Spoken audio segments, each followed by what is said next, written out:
My hair's a mess, and my life's a mess. So in that sense, my outfit matches. I wanted to talk to you about this book, which made me do something I've never done before in my whole life.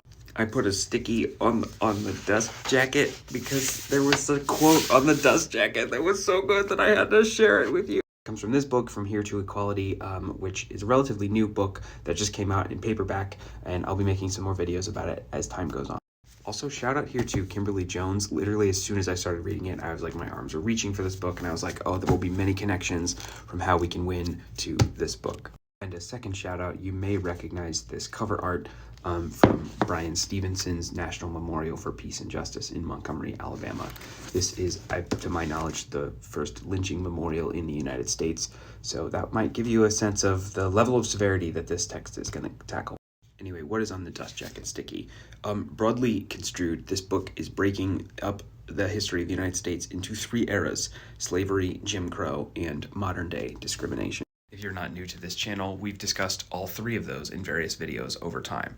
And I guess just for the sake of completeness, that progression is a progression from chains to redlining, and from redlining to mass incarceration, and from mass incarceration to what can only be described as digital redlining, which is a field of research that is brand new, basically, and continues to this day. This book, Viral Justice, just dropped quite recently, if you want to check that out as well.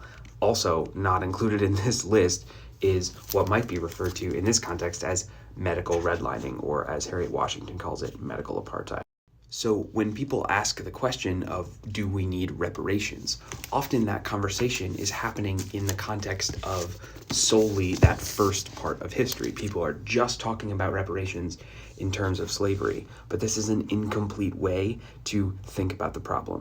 Each one of those eras of history requires repair. Or, to finally show you the quote, taken individually, any one of these 3 eras of injustice outlined by Darity and Mullen, slavery, Jim Crow, and modern-day discrimination, makes a powerful case for Black reparations.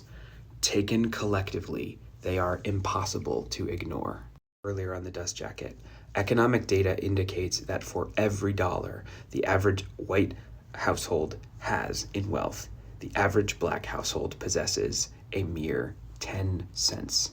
And if your gut reaction is like some sort of knee-jerk racist thing that was programmed into your head because you were born into this world, I would encourage you to either read this book on reparations, or, it's shorter and more accessible, read Kimberly Jones' book, How We Can Win. Here's a quote. Out of time for a quote, you can buy this audiobook from a Black-owned business. I have a video pinned in my profile on how to do this.